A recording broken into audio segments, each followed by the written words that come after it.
Roy Wood Jr. has made us laugh for many years, but in this conversation, he made us think.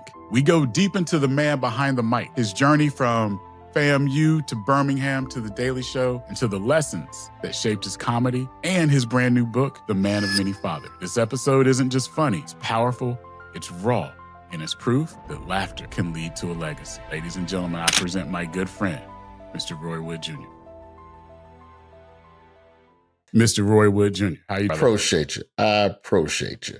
I appreciate you more, Good man. to see you. Like we graduated high school the same year, college the same time. Like you've always been that person that from afar, I've just appreciated because during the time that we were coming up, Roy, man, like you were doing it in the comedy entertainment game. I was trying to do it in the business and leadership game. Like we didn't have a lot of people, I'm just going to be blunt and honest, that looked like us, that were blueprints to show other people how to do it.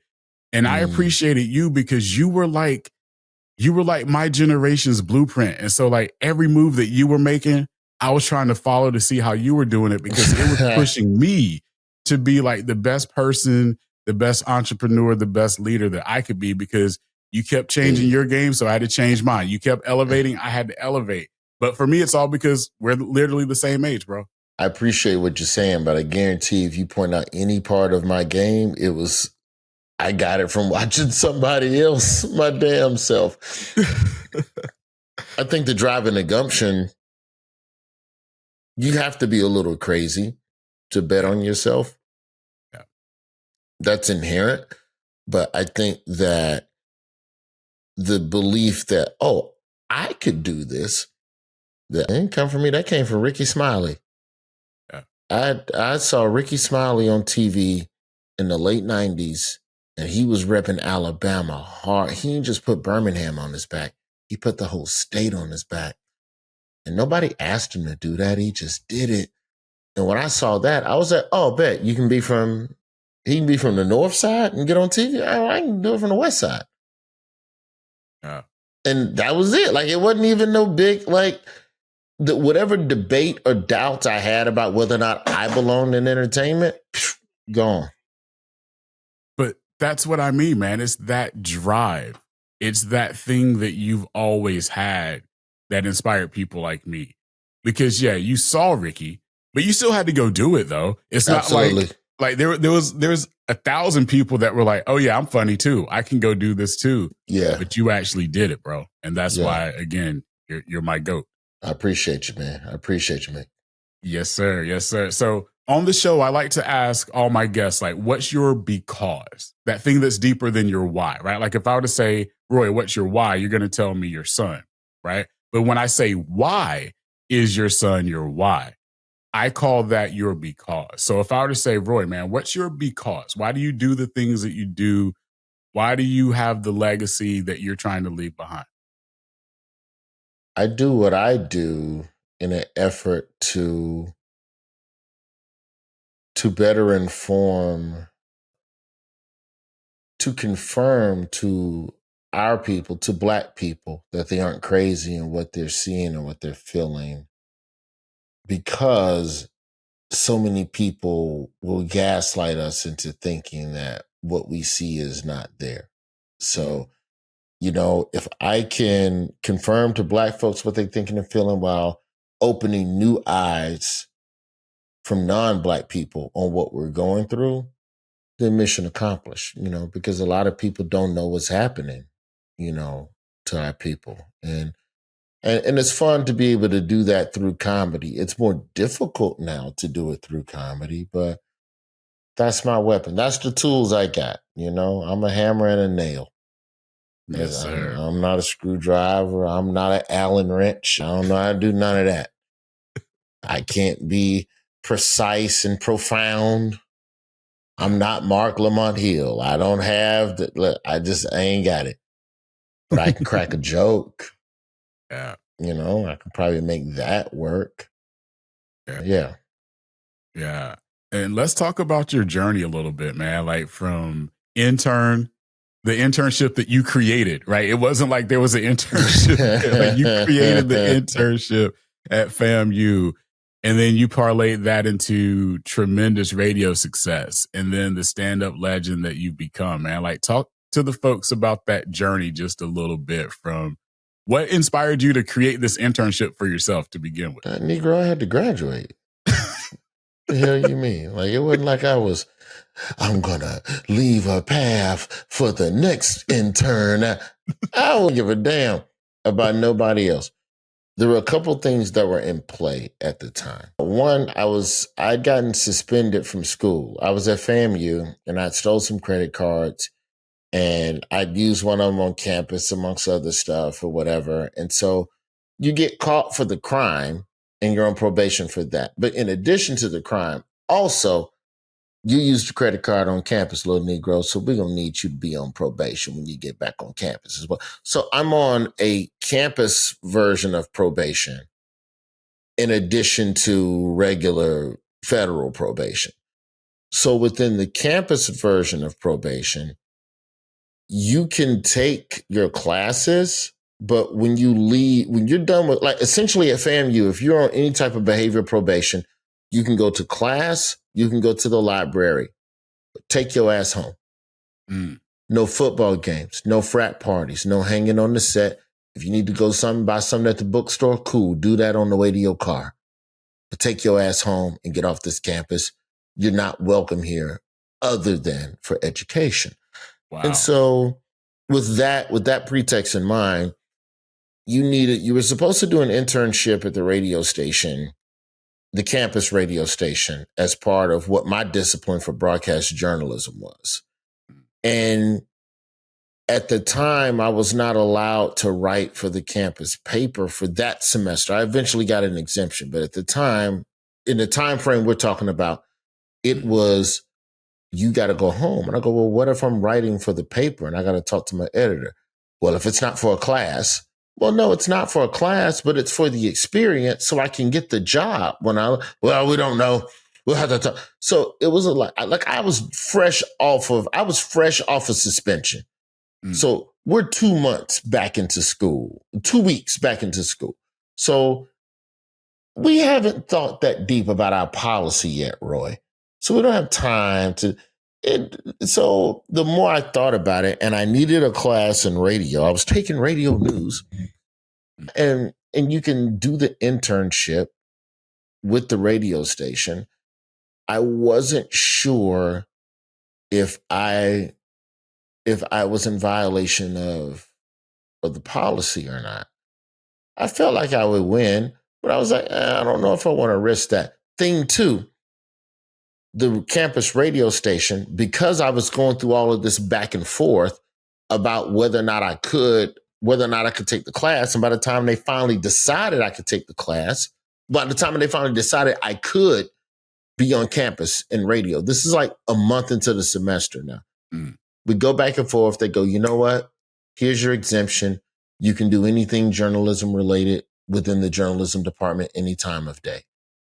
Well, by the time they gave me the extension, all the shifts at the radio station had been signed up for.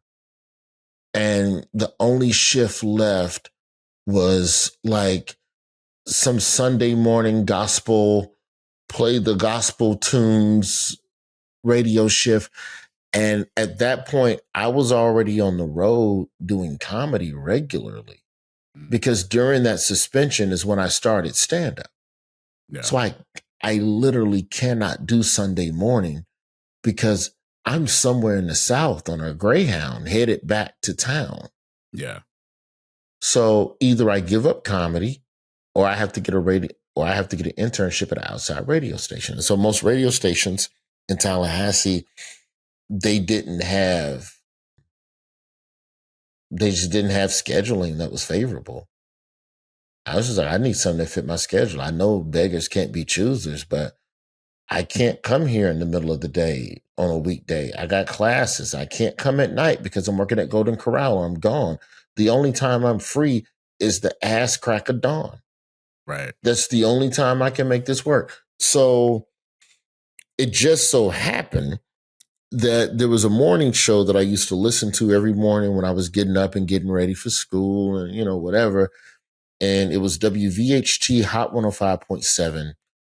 the breakfast buffet with Van Wilson and William Gilmore. And so I came up in radio news. My pops was a radio newsman. He did news on the 5s for 4 hours straight on the black news station in town, and then would do reports for the black music station as well on the 10s. And so I knew what radio news was because I sat beside him in the control room every summer for hours listening to him just read news reports and take calls. I listened to the Breakfast Buffet and I listened to Tom Joyner. Tom Joyner had news. The Breakfast Buffet didn't.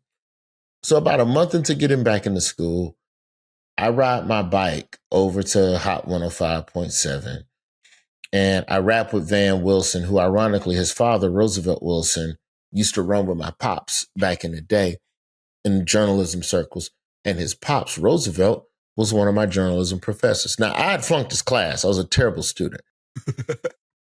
But off the strength of my pops, it was enough of a vouch where I felt confident going, step in the van. I go, yo, man, our pops used to know each other. I need an internship. I believe your morning show could use some hard news in the morning. If you don't mind, I would like to come to the station every day at 6 a.m. and do the news until 9 a.m. when I got my first class. And Van said, cool. He shook my hand. He said, bring Starbucks Frappuccinos and a dozen Krispy Kremes every day, and I'll see you at 5:15 sharp. And that's how I got my first internship. And the funniest part of that now, when I look back on it in hindsight, is that they made me bring these Starbucks Frappuccinos from the gas station or whatever, because this was the beginning of iced coffee in the mid 90s. And I don't know if like black men just thought it made you look gay if you bought one. So, because, you know, you walk around, ooh, I got a little iced coffee, and, you know, homophobia. And I ain't saying this is true. I'm just telling you what I was thinking. I just feel like every time they're like, yeah, go get me one of them gay coffees that I like, that I don't drink in public, little Negro. So I get the internship at Hot 105, and I'm now the newsman. And on the days that I can't come in studio, I'm recording news reports from the house and emailing them to them. You could the technology isn't what it is now, but it was garbled, but it was good enough for me to get the job done if I was absentee. And I would pick 3 national stories from USA Today, 2 local stories from the Tallahassee Democrat, and a kicker story from wherever I could find something, some little chuckle story or whatever. And I would write out my copy, bro. And I'd have my little Microsoft Word document, all caps, and rattle through them stories in under 90 seconds, man. I was cold with it. Wow. My co-host, the co-host of the show, was a comedian named William E. Gilmore. He's still my OG to this day. Mm-hmm. Gilmore was the comedian on the show, crack the jokes, do the skits, write the parody songs. And I just got to sit and watch him. I just watched him for 2 hours because I was only doing this is the other thing. I was only doing news on the 10 and the 40. The rest of the time, I'm just shutting up. Yeah. I'm 19. I'm just quiet, and I'm watching 2 grown men just hold court with the community. And so Gilmore, because he was a school teacher, first bell is 8:30. So 8:15, he out the door. So from 8:15 till 10 a.m., it's just Van hosting the show. And after a couple of months, and Gilmore and I would start interacting in our news reports. And knowing what I know now, it was him bringing me into the show. It was him bringing me into the fold, because instead of just doing a straight news in the WVHT News Center, I'm Roy Wood Jr., here's the news today in Tallahassee. I would do a story, and then Gilmore would be like, wait, man, explain the story again. And Gilmore would have a joke. So now we're kind of interacting a little bit. So now this 90-second news break became 2 minutes, became 2.5, kind of became my own thing. So when Gilmore left and would go to school, after I'd been established with the listenership and everything, Van would start doing what Gilmore did. So in the 8 o'clock and the 9 o'clock hour, I started kind of co-hosting the whole show with Van. And that 8:30 to 10 a.m. time frame, those air checks, which is for people who don't know, that's like your audio resume when you work in television or any form of broadcasting. Yeah. You send them an air check, which is just samples of you being on air, being good at your job. Yeah. That time from 8:30 to 10 a.m., those air checks is what I sent in. And that's what got me hired in Birmingham after Ricky Smiley left. Amazing. And so all of that, because I couldn't get the thing that I thought I was supposed to have, I ended up getting literally I came in news and then just watched cats do radio all day and then slowly got to step my toe into the water until I was knee deep, till I was waist deep, till I was scuba diving. And I also have to give a shout out to DJ Dap at Hot 105.7 because DJ Dap was a cat who was the afternoon DJ. And he was piped in with all the rappers, and the rappers would come in and do their interviews. I learned the art of interviews and taking calls and, the act of just what song to play and when. The DJs would come in and live mix, if 5 o'clock traffic jam mix or whatever. I would watch them. It was, it was on some Star Wars Luke going to see Yoda in the Dagobah system type stuff, man. I really learned the craft of radio inside out from that building, man. It's gone now. I think it's but that was a special place to me on the Appalachian Parkway, man. It really was. Man, I love that story. And, all of my friends know, all of my listeners and viewers know this because I'm okay when it's my show telling people my opinion, right? I'm bold with it. I've always said Roy Wood Jr. is the greatest storyteller that we witness. Because of that, like you bring people into that space and you take them on that journey and you're so good to give the important detail and walk them through step by step, even on your comedy shows. And that's why, again, you're my favorite comedian because of that. Like when I'm watching a Roy Wood Jr. set, I know he is going to make me feel like I'm his best friend and he's telling me this story. And there's going to be funny parts to it. There's going to be emotional parts to it, but you are in so control and you don't rush. And I think, people hear comedic timing and they don't really understand what that truly means. But you perfected that skill of telling a story and bringing someone along that journey without rushing the pace. How did that become a skill set for you? So my 3rd hour special, Imperfect Messenger, which I did in 2021, backside of COVID, when they was letting like 50% capacity in rooms or whatever. Mm-hmm. That was the first time I really told a deeper, longer story on stage. And just as part of a bigger bit. And I was just trying to tell a joke. But then the more I started constructing the joke, I was like, damn, they really need to know this backstory. And it's not really funny, but it'll help this. And I was like, let's see if they go with me on it. And the audience went with me on it. And it was like a deeper, emotional, kind of painful thing to talk about. And without telling the whole joke, it's a story about how there was a murder that happened in Birmingham. And I know the victim and the convicted killer. Mm-hmm. And the confliction you feel of knowing this person who did not pull the trigger, but was there. And because you were there, you are a murderer in the eyes of the Alabama justice system, right? Right.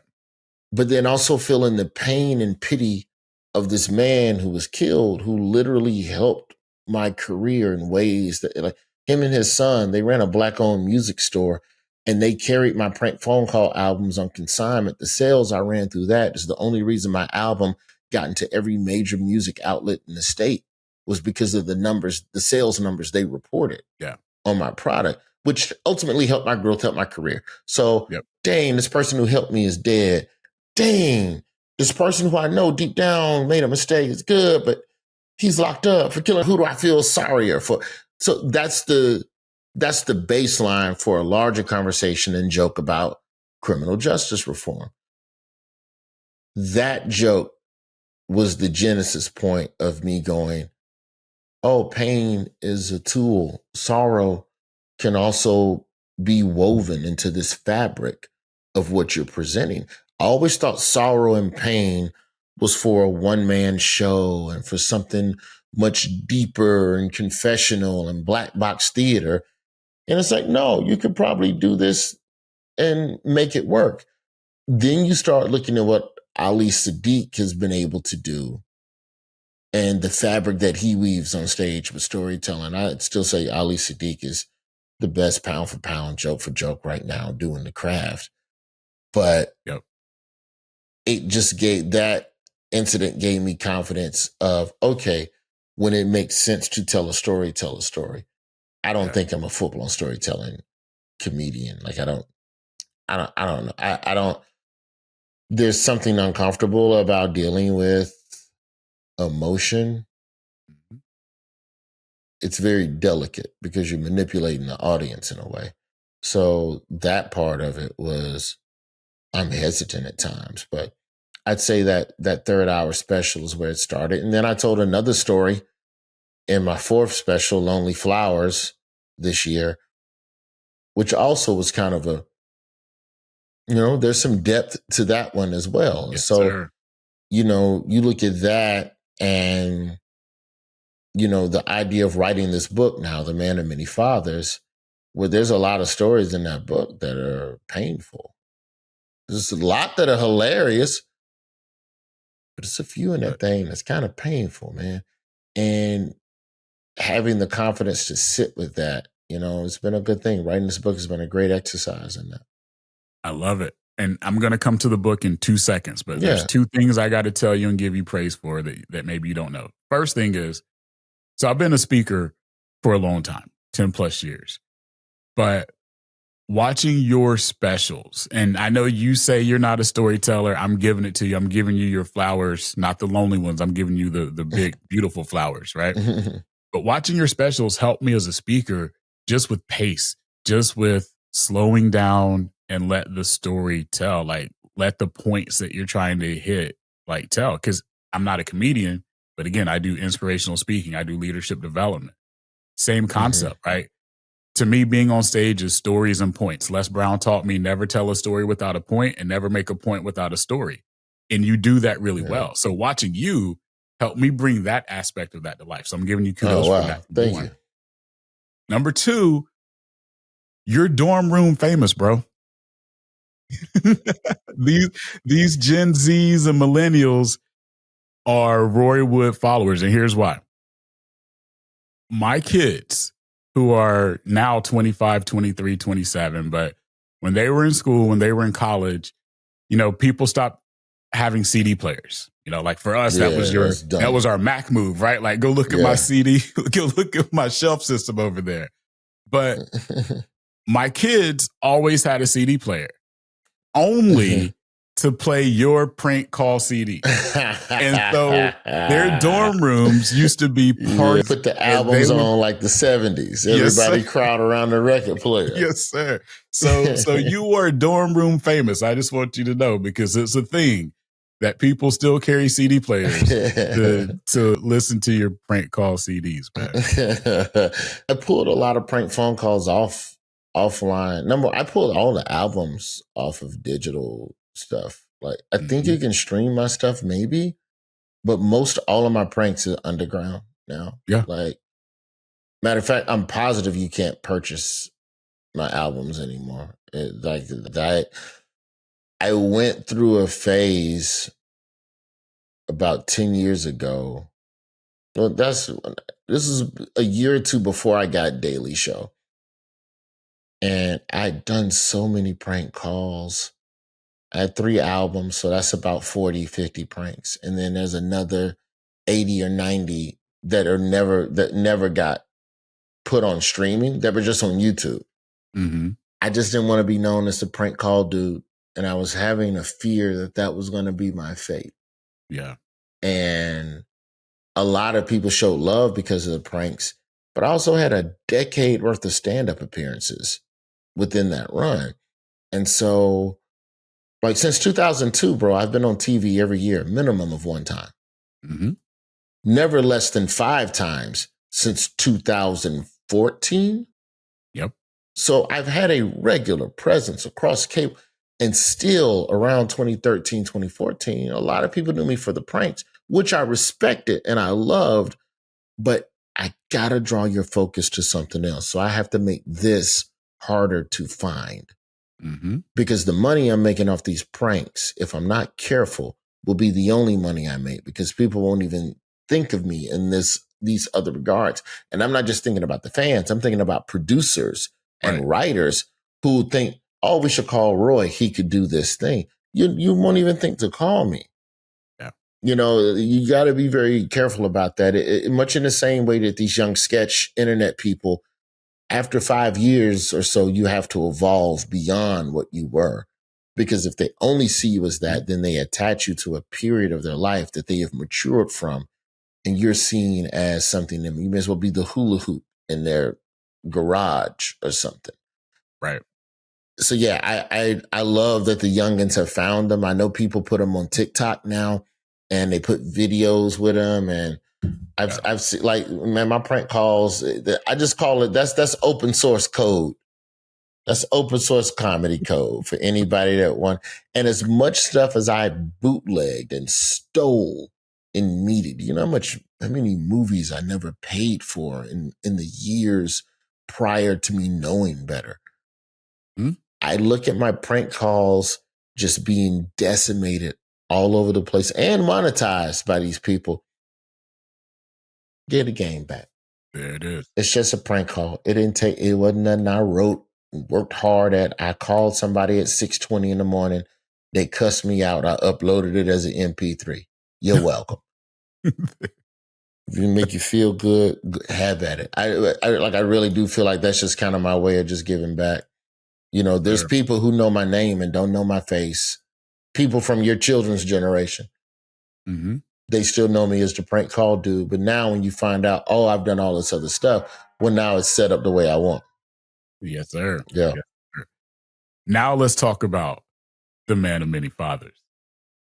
Man, one, I'm so proud of you for this book. I know the purpose, the intent of the book, but I want to give you the floor, give you the mic to talk about why the book, why now, and the legacy that's going to leave behind, because it is about to be a bestseller, just so you know. Man, I appreciate it. We'll see. As they say, prayerfully. You know, I wrote the book because I wanted to kind of do a deep dive into who I am and why I am who I am. Where did I get my values from? What lessons instilled particular ideologies in me? And leave that, you know, for my son to have, you know, whenever he's old enough and ready and wants to flip through it. And hopefully in that, you find a little bit of yourself.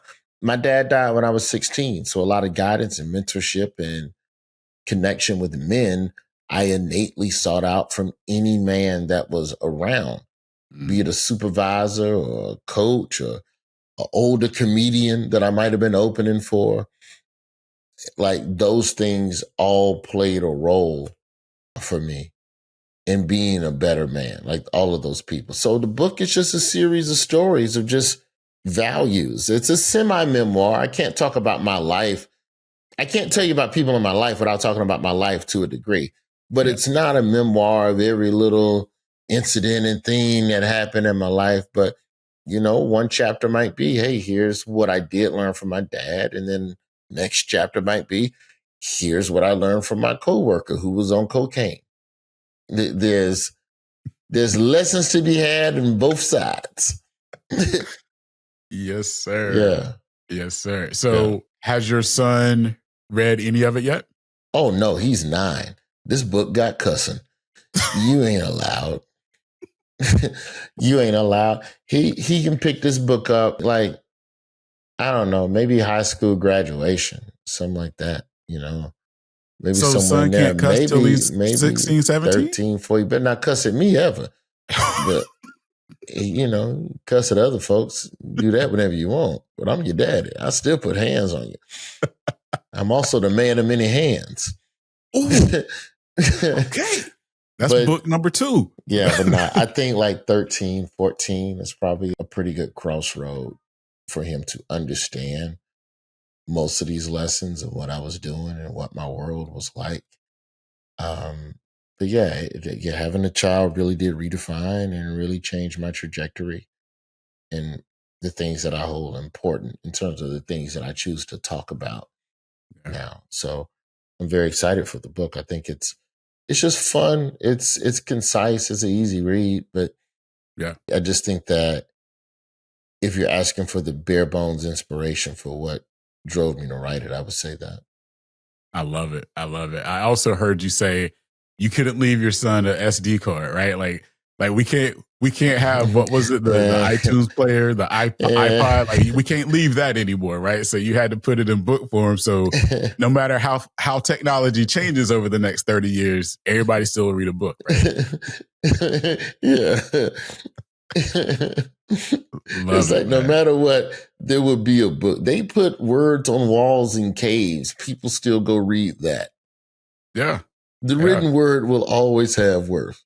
Hey, Sally's phone number is still on the bathroom stall at the airport in the men's room. If you call it, I bet you Sally don't show up. I bet you be somebody else. I love it, man. I love it. Roy, I know how busy you are. I just want to thank you for the time that you gave us today. Also for you, the day after Thanksgiving, you're going to be in Charlotte. Yes. Yes, indeed.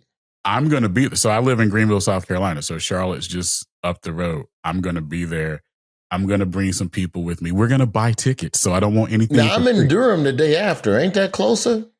No, I'm in Greenville, South Carolina. Oh, South Carolina. I'm thinking Greenville, North, ECU Pirates. Yeah, that's on the east side of the city. No, okay. Yeah, you right there. Yeah, Greenville, Spartanburg. Okay, yeah. That ain't number 82 miles. Look at him knowing the exact mileage. Yeah, I remember that, man. I know GSP. Okay. Yes. So I'm going to come up. I'm going to see you, man. Just excited to see you in person. Again, thank you for what you've meant to me in my life. Thank you for the inspiration. Thank you for the continual drive that you have. Everybody do me a huge favor. I need you to go wherever you buy books, The Man of Many Fathers. I need you to go get that. I need you to read that. If you're a father, if you're a parent, you definitely need to get 2 or 3 copies. You need one for yourself, one for your children whenever they're at cussable age. We'll make sure you get it to them there. And again, I don't care. Go support it at your local bookstore, Amazon, Books A Million, Barnes & Nobles, wherever you buy books, go get it. And here's what I'm going to do. Okay. The first 20 people that message me, and I don't care if it's Instagram, LinkedIn, wherever, that message me, Many Fathers, I'm going to buy the book for you. The first 20 people. Oh, wow. So hit me up wherever it is. Man, you're too kind. No. Because I believe in the message of the book. I believe in you, most importantly. And again, it's the least I can do to support you, brother. Man, I appreciate you, Mick. I really do, man. And I look forward to seeing you down there in Charlotte, man. Get you backstage before that show, man, because I know you're going to be drinking. They're going to kick you out. All right, fine. Because you told me to, I will. Because you told me to, I will. Ladies and gentlemen, this has been my good friend, Mr. Roy Wood Jr. Roy, love you, man. Appreciate you, brother. Hey, thank you. Appreciate it. All right. To all the viewers and listeners, remember, your because is your superpower. Go unleash it. You've been plugged into Mick Unplugged. Don't just listen, take action. Rate and subscribe. Follow me on social and get the full experience at MickHuntOfficial.com. Keep building, keep leading, and most importantly, keep dominating.